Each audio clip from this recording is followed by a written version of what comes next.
પોતાના વહુ અને દીકરાના રોજ-રોજના ઝઘડાથી કંટાળીને મનસુખભાઈ પોતાના રૂમમાં જઈને પોતાનો થેલો કાઢવા લાગ્યા. તેમાં પોતાના થોડાક જોડી કપડાં રાખ્યા અને ઉદાસ મનથી પોતાની પત્નીનો ફોટો ઉપાડ્યો અને બોલ્યા, કેટલા લાડ પ્રેમથી મોટો કર્યો હતો આપણે આપણા એકના એક લાડલા દીકરાને. એટલું કહેતા જ તેમની આંખોમાં આંસુ છલકાઈ આવ્યા, પરંતુ પછી વિચારવા લાગ્યા કે નહીં, આ સમય કમજોર પડવાનો નથી. તેમણે પોતાની આંખના આંસુ લૂછીને પોતાની પત્નીના ફોટાને થેલામાં રાખ્યો અને પોતાના એક મિત્રને ફોન કર્યો જે વૃદ્ધાશ્રમમાં રહેતા હતા. રૂંધાયેલા અવાજે તેમણે કહ્યું કે હવે તેઓ પણ વૃદ્ધાશ્રમમાં જ રહેવા માંગે છે. આટલી વાત સાંભળતા જ તેમના મિત્ર સંતોષભાઈ સ્તબ્ધ રહી ગયા. તેમની પાસે કંઈ પૂછવા માટે કોઈ શબ્દ જ હતા નહીં.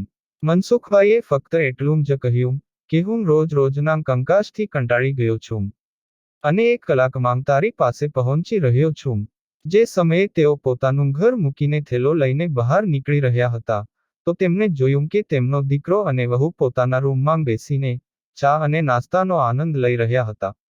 તે બંનેએ જોયું, છતાં પણ બંનેમાંથી કોઈએ પૂછ્યું નહીં કે તમે આ સામાન લઈને ક્યાં જઈ રહ્યા છો, અને ના કોઈએ તેમને રોકવાની કોશિશ કરી. રોજ-રોજના અપમાન અને કલેશભરી જિંદગીથી કંટાળીને મનસુખભાઈ વૃદ્ધાશ્રમ પહોંચી ગયા. થોડા જ સમયમાં વૃદ્ધાશ્રમમાં તેમના ઘણા બધા મિત્રો બની ગયા, કેમ કે તેમનો સ્વભાવ ખૂબ જ મિલનસાર હતો. તેઓ બધા સાથે હસતા બોલતા, વાતો કરતા અને સવાર સાંજ કસરત પણ કરતા હતા. ધીરે ધીરે મનસુખભાઈને ઘરની અપેક્ષાએ વૃદ્ધાશ્રમમાં જ વધારે ગમવા લાગ્યું.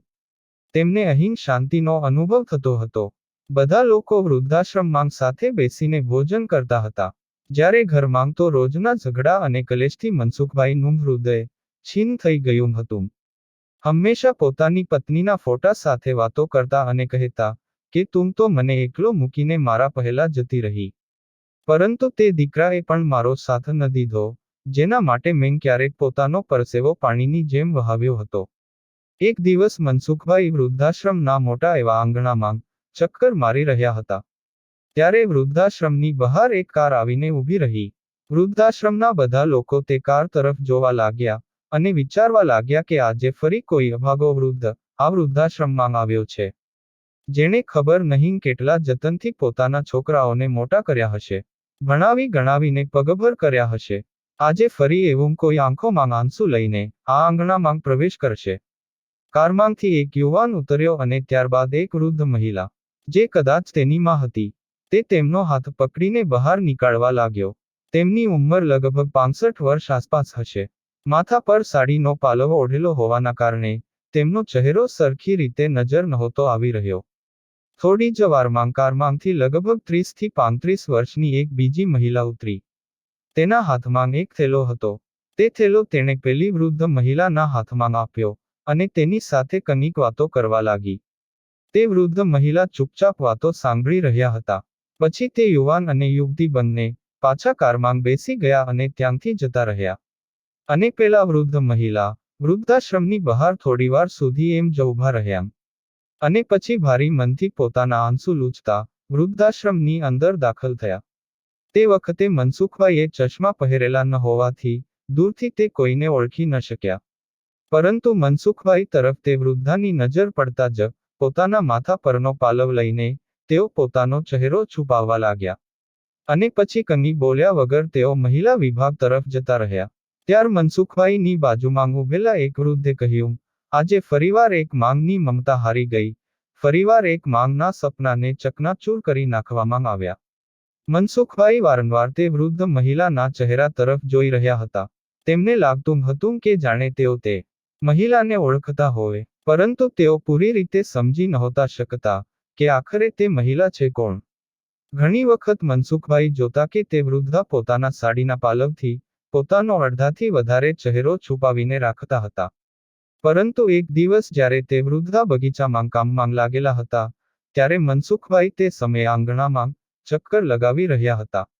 બગીચામાં કામ કરતા કરતા તે વૃદ્ધાના માથા પરથી પાલવ ઉતરી ગયો અને તેમનો ચહેરો જોતા જ મનસુખભાઈના પગ નીચેથી જાણે જમીન ખસી ગઈ.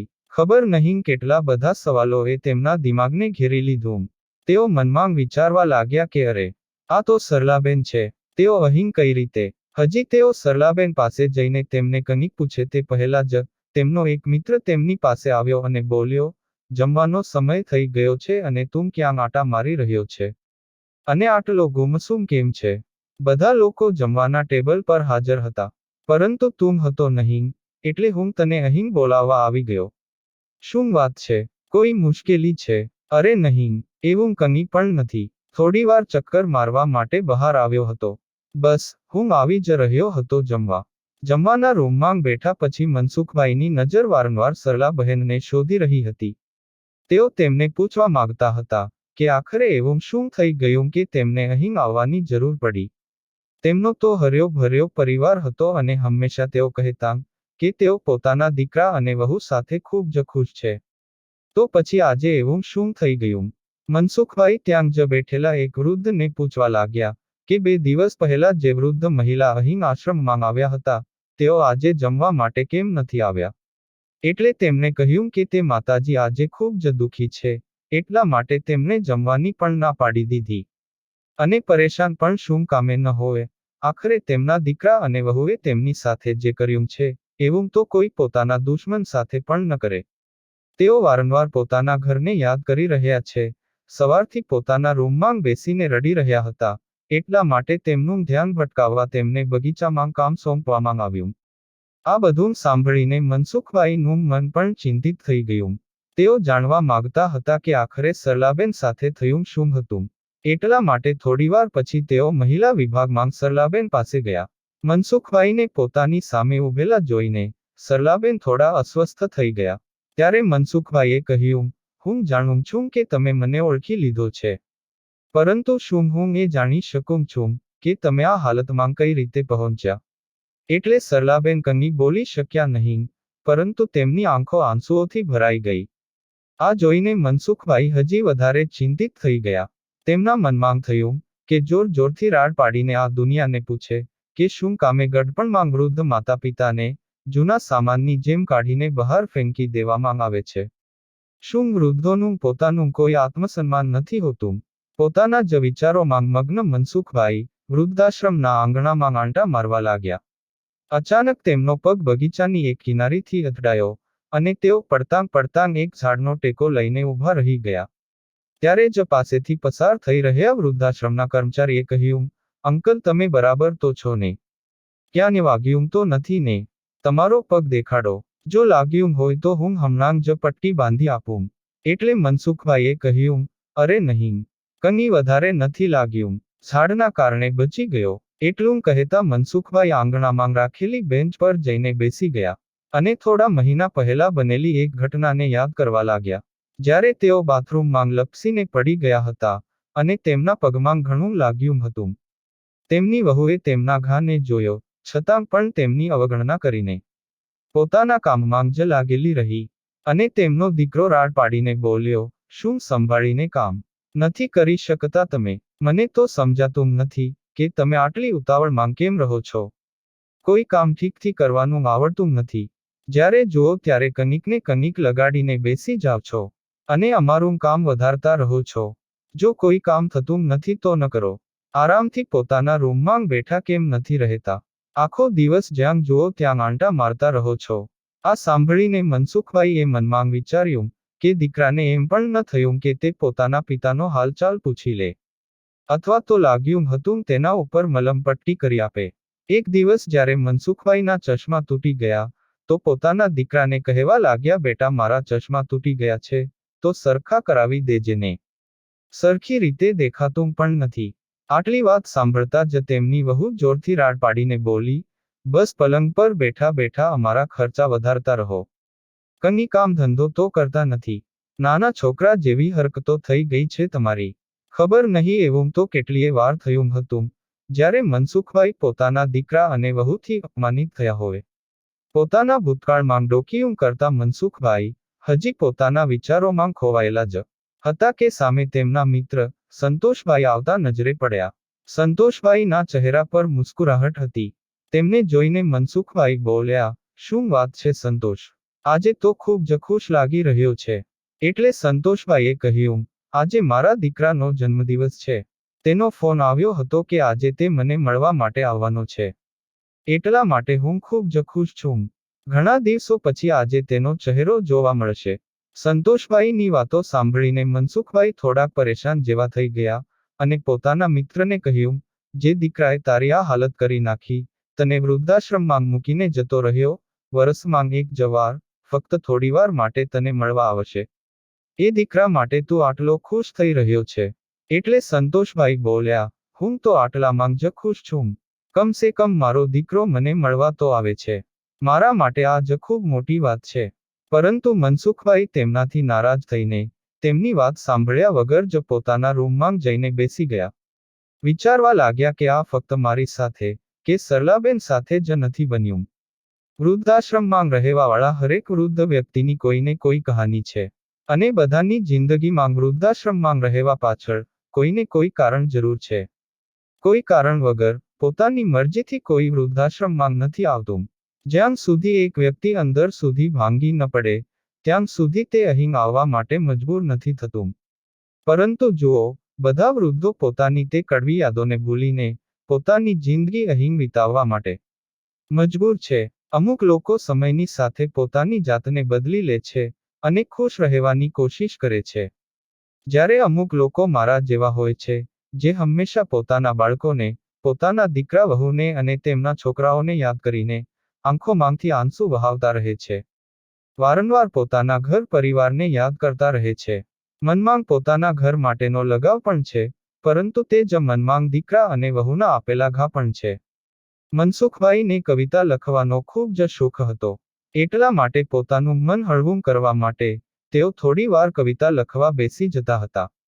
એક દિવસ જ્યારે તેઓ પોતાના વિચારોને એક કાગળ પર કવિતાનું રૂપ દઈ રહ્યા હતા, તો તે કાગળ પર પોતાની પરિસ્થિતિનું વર્ણન કરતા તેમની આંખોમાં આંસુ આવી ગયા.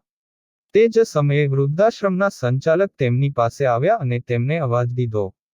એટલે મનસુખભાઈ વ્યવસ્થિત બેસી ગયા અને કાગળ વાળીને પોતાના ખીચામાં મૂકી દીધો. અને પોતાના આંસુ છુપાડતા બોલ્યા, હા બોલો. સંચાલકે કહ્યું, મનસુખભાઈ, તમારા દીકરા અને વહુ તમને મળવા આવ્યા છે. સાથે તમારો પૌત્ર પણ છે. આ વાત સાંભળીને મનસુખભાઈ હેરાન રહી ગયા. સાથે જ તેમના ચહેરા પર નફરતના ભાવ પણ આવી ગયા. વિચારવા લાગ્યા કે આજે મારા દીકરાને મારી યાદ કેમ આવી ગઈ. પછી તેઓ ઊભા થઈને ઓફિસમાં ગયા. તેમને જોતા જ તેમનો 5 વર્ષનો પૌત્ર ગોલુ, દાદુ દાદુ બોલતો તેમની તરફ દોડીને આવ્યો. અને તેમને ચોંટી ગયો. તેનો પ્રેમ જોઈને મનસુખભાઈની આંખોમાંથી આંસુ છલકાઈ પડ્યા. અત્યાર સુધી તેઓ મન મારીને વૃદ્ધાશ્રમમાં જેમ તેમ જીવી રહ્યા હતા. પરંતુ ગોલુને જોતા જ તેમનું હૃદય કમજોર પડવા લાગ્યું. પરંતુ પછી અચાનક દિમાગમાં વિચાર આવ્યો કે આ સમય મજબૂતીથી પોતાના નિર્ણય પર અડગ રહેવાનો છે. એવું વિચારતા તેઓ ગુસ્સાથી પોતાના દીકરા તરફ જોઈને બોલ્યા, તું અહીં શું કરવા આવ્યો છે? જતો રહે અહીંથી. મને કોઈનાથી મળવાની કોઈ ઈચ્છા નથી. હું અહીં ખૂબ જ ખુશ છું. અને પોતાની જિંદગી ખૂબ જ આરામથી વિતાવી રહ્યો છું. કમસે કમ અહીં મારી સાથે હસવા બોલવા વાળું કોઈ તો છે. એટલે તેમનો દીકરો બોલ્યો, અરે પપ્પા, વાત એમ હતી કે આજે ગોલુનો જન્મદિવસ છે. એટલે સાંજે અમે ઘરે પાર્ટી રાખી છે. ગોલુની ઈચ્છા હતી કે તમે પણ તેના જન્મદિવસ પર હાજર રહો. જો તમે આવશો તો ગોલુને પણ ખૂબ જ ગમશે. એટલે મનસુખભાઈએ કહ્યું, જુઓ, હું તે ઘર છોડી ચૂક્યો છું અને હવે હું ફરીવાર ત્યાં જવા નથી માંગતો. એટલે તેમના દીકરાએ કહ્યું, પપ્પા તમે ઘરે ચાલો, ત્યાં તમારા મિત્રો પણ પાર્ટીમાં આવી રહ્યા છે. મેં તેમને પણ બોલાવ્યા છે. બધા આસપાસવાળા અને સગા સંબંધીઓ પણ આવશે. બધા લોકો આવશે અને તમારા વિશે પૂછશે, તો અમે શું કહીશું? એટલે મનસુખભાઈ બોલ્યા, અચ્છા. તો આજે પોતાના દીકરાના જન્મદિવસ માટે બોલાવવા નહીં, પરંતુ પોતાની આબરૂ બચાવવા માટે મને બોલાવવા આવ્યા છો. બધા સગા સંબંધીઓ આવશે તો પૂછશે કે તારા પપ્પા ક્યાં છે? તો તું શું જવાબ આપીશ? એટલા માટે તું મને અહીં લેવા આવ્યો છે ને? હમણાં જતો રહે અહીંથી. હું ક્યાંય નથી આવવાનો. તમે લોકો કેટલા સ્વાર્થી થઈ ગયા છો. જરૂરત પડી એટલે બોલાવવા આવ્યા. નહીંતર આટલા મહિનાઓથી હું અહીં વૃદ્ધાશ્રમમાં છું. એકવાર પણ ખબર કે હાલચાલ પૂછ્યા કે હું જીવું પણ છું કે મરી ગયો? આટલું તો તું ફોન કરીને પણ પૂછી શકતો હતો. પરંતુ મારા હાલચાલ પૂછવાની જરૂરત જ ન સમજી. તમે લોકોએ એટલું પણ ન પૂછ્યું કે ઘર મૂકીને વૃદ્ધાશ્રમ શું કામે જતા રહ્યા? આજે જરૂરત પડી તો હાથ જોડીને મને લેવા આવી ગયા છો. નહીં, હવે આ જ મારું ઘર છે, હું ક્યાંને નહીં જાવ પોતાના ઘરને મૂકીને. એવું કહેતા મનસુખભાઈ પોતાના રૂમ તરફ જવા લાગ્યા, તો દીકરા અને વહુ બંનેએ અંદરો અંદર ઈશારો કરીને પ્લાન બનાવ્યો કે પપ્પા સહેલાઈથી નહીં માને, કંઈક તો કરવું પડશે. ત્યારે જ આપણે તેમને સાથે લઈને ઘરે જઈ શકીશું અને સગા સંબંધીઓની વાતો સાંભળવાથી પણ બચી શકીશું. એટલા માટે બંને જણા રોતો ચહેરો લઈને મનસુખભાઈ પાસે ગયા અને આજીજીપૂર્વક કહેવા લાગ્યા, પપ્પા અમને માફ કરી દો. ગોલુનો જન્મદિવસ છે, શું તમને પોતાના પૌત્રની ખુશીઓમાં સામેલ થવાનું પણ મન નથી થઈ રહ્યું? આટલી વાત સાંભળતા જ મનસુખભાઈનું હૃદય પીગળવા લાગ્યું. ત્યારે ગોલુ બોલ્યો, ચાલો ને દાદુ, આપણે ખૂબ જ મસ્તી કરીશું. ગોલુની વાત સાંભળીને મનસુખભાઈ પોતાને રોકી નહોતા શકતા, પરંતુ બંને દીકરાને વહુના વર્તનના કારણે તેઓ ઘરે જવા નહોતા માંગતા. પરંતુ ગોલુએ કહ્યું એટલા માટે તેઓ ઘરે જવા તૈયાર થઈ ગયા. પછી બોલ્યા, પરંતુ મારી એક શરત છે. હું ઘરે આવીશ, પરંતુ જેવો જ ગોલુનો જન્મદિવસ મનાવી લઈએ, ત્યારબાદ મને વૃદ્ધાશ્રમમાં પાછા આવવું છે. અને તમે લોકો મને વૃદ્ધાશ્રમ સુધી મૂકવા આવશો. દીકરો અને વહુ આ વાત માટે તૈયાર થઈ ગયા. ગોલુનો જન્મદિવસ ખૂબ જ ધામધૂમથી ઉજવવામાં આવ્યો. બધા સગા સંબંધી અને આસપાસના લોકો ખૂબ જ સારી રીતે મનસુખભાઈને મળ્યા. મનસુખભાઈના જૂના મિત્રો પણ આજે ઘણા દિવસો પછી તેમને મળ્યા. પરંતુ મનસુખભાઈએ કોઈને પણ કંઈ કહ્યું નહીં અને હસતા મોઢે આખી પાર્ટીનો આનંદ ઉપાડ્યો. પરંતુ તેમના મનમાં કંઈક વિચાર ચાલી રહ્યા હતા. તેઓ વિચારી રહ્યા હતા કે કાલે મારા દીકરા અને વહુને જે સરપ્રાઈઝ હું દેવાનો છું, તેની તો તે લોકોએ ક્યારેય કલ્પના પણ નહીં કરી હોય. જ્યારે પાર્ટી ખતમ થઈ તો ઘણી રાત થઈ ગઈ હતી, એટલે તે સમયે મનસુખભાઈ ઘરે જ રોકાઈ ગયા. જ્યારે પોતાના રૂમમાં સૂવા માટે ગયા, તો પોતાની પત્ની સુષ્માની યાદોમાં ખોવાઈ ગયા. અરે તમે પણ, 2 રોટલીમાં શું પેટ ભરાય? એક રોટલી તો વધારે લઈ લો, હમણાં જ ગરમ ગરમ ઉતારું છું. 1 રોટલી વધારે, મારા કહેવા પર ખાઈ લો. તમે ખાવ છો, તો મારા શરીરને તાકાત મળે છે. અરે નહીં સુષ્મા, મારું પેટ ભરાઈ ગયું છે, હજી કેટલું ખવડાવીશ? પોતાની પત્નીને યાદ કરતા કરતા મનસુખભાઈ વિચારવા લાગ્યા કે એક સુષ્મા જ હતી, જે મને 1 ગ્લાસ પાણીનો પણ જાતે ઉપાડવા દેતી નહોતી. અને એક તેની વહુ છે, જેણે મને એક રોટલી માટે તરસાવી દીધો. નાનામાં નાનું કામ પણ મારા ઉપર નાખી દેતી હતી. શાકભાજી લઈ આવવાથી ઘરની સાફ સફાઈ સુધીનું બધું જ કામ મારી પાસે કરાવતી હતી. મને તે કામ કરવામાં પણ કંઈ વાંધો હતો નહીં, પરંતુ બધું કર્યા પછી પણ જો ઘરમાં માન ન મળે, તો એવી જિંદગી શું કામની? પોતાની પત્નીની યાદોમાં ખોવાયેલા તેમને ખબર ન પડી કે ક્યારે તેમને નીંદર આવી ગઈ. સવારે જ્યારે ઉઠ્યા તો જોયું કે દીકરો અને વહુ બંને તૈયાર ઊભા હતા. જેવા તેઓ બહાર આવ્યા તો તેમની વહુ રીટા બોલી, ચલો પપ્પા તૈયાર થઈ જાઓ, તમને પાછા વૃદ્ધાશ્રમમાં મૂકી આવીએ. એવું કહેતા રીટાના મનમાં વિચાર ચાલી રહ્યા હતા કે ક્યાંક પપ્પા હંમેશા માટે અહીં રોકાવાનું મન ન બનાવી લે.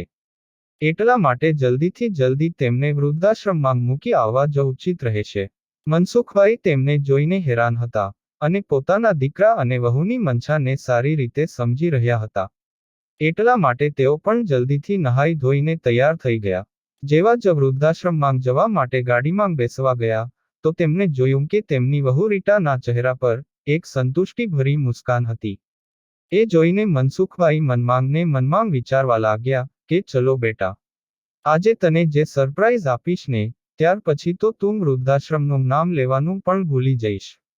પછી તેઓ કારમાં બેસી ગયા. એક પળ માટે પોતાના ઘરને નિહાળતા રહ્યા. પછી વિચારવા લાગ્યા કે ઠીક છે, જ્યાં મનને શાંતિ મળે ત્યાં જ રહેવું જોઈએ. અહીં તો દીકરા અને વહુને મને નીકાળવાની ખૂબ જ જલ્દી છે, તો અહીં રહીને પણ શું કરીશ? આપનું વૃદ્ધાશ્રમ જ ભલું છે, જ્યાં હું પોતાના હિસાબે ખાઉં છું અને પોતાના હિસાબે જ રહું છું. અને પોતાને મનગમતું કામ કરું છું. કોઈની કંઈ કચકચ હોતી નથી.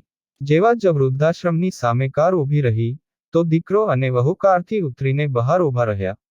મનસુખભાઈ પણ કારમાંથી નીકળ્યા અને અંદર જવા લાગ્યા.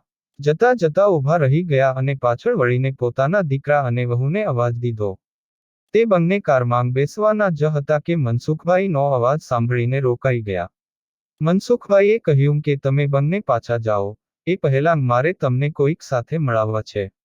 એટલે તેમનો દીકરો અને વહુ તેમની પાછળ પાછળ ચાલતા થયા. વૃદ્ધાશ્રમના આંગણામાં પહોંચીને મનસુખભાઈએ ત્યાં જ કામ કરવાવાળા એક વ્યક્તિને, સરલાબેનને બોલાવી લાવવા માટે કહ્યું. જેવા જ સરલાબેન બહાર આવ્યા તો મનસુખભાઈનો દીકરો તેમને જોઈને દંગ રહી ગયો. અને વહુ રીટા તો જાણે કાપો તો લોહી ન નીકળે, તેની હેરાનીનું ઠેકાણું ન રહ્યું. દોડીને સરલાબેનના ગળે વળગી ગઈ અને રડવા લાગી.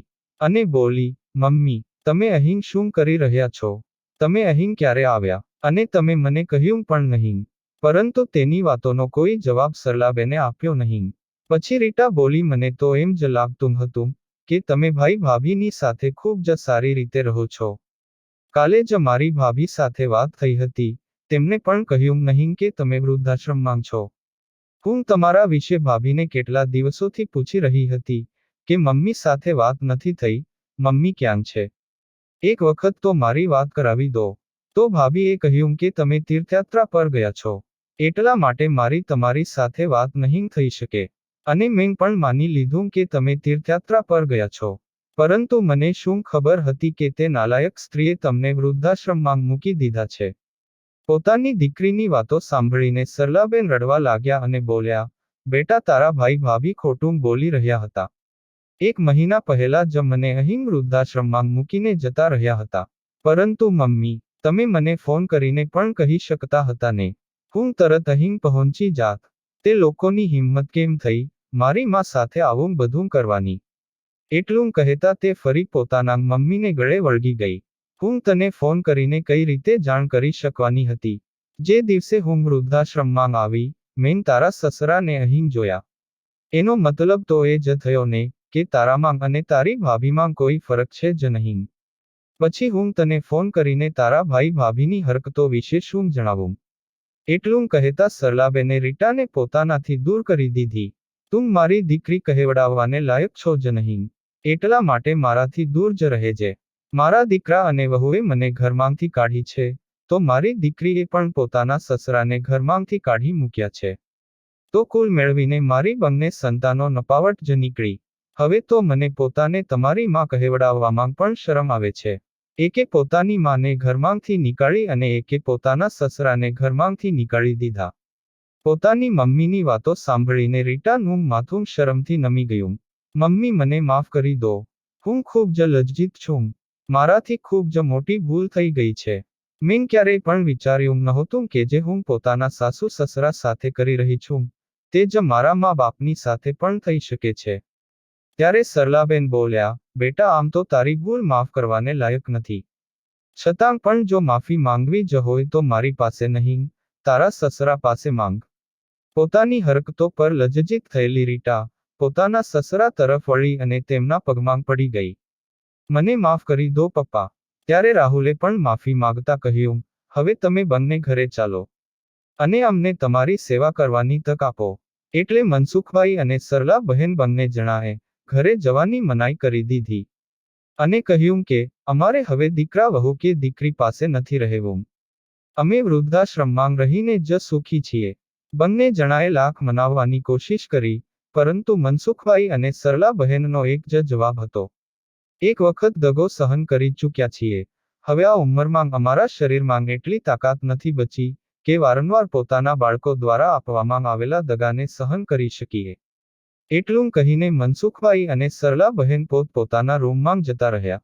રીટા અને રાહુલ દુઃખી મનથી પોતાના ઘરે પાછા આવી ગયા. ઘરે પહોંચીને તેમણે જોયું કે પપ્પાના રૂમમાં તેમના પલંગ ઉપર એક કાગળ પડ્યો હતો, જે કદાચ તેમના ખીચામાંથી પડી ગયો હતો. જ્યારે રાહુલે તે કાગળ ખોલીને જોયું તો એમાં તેના પપ્પાએ એક કવિતા જેવી હતી, શું કોઈએ જોયું છે? મોતથી પહેલા પણ મોત આવે છે.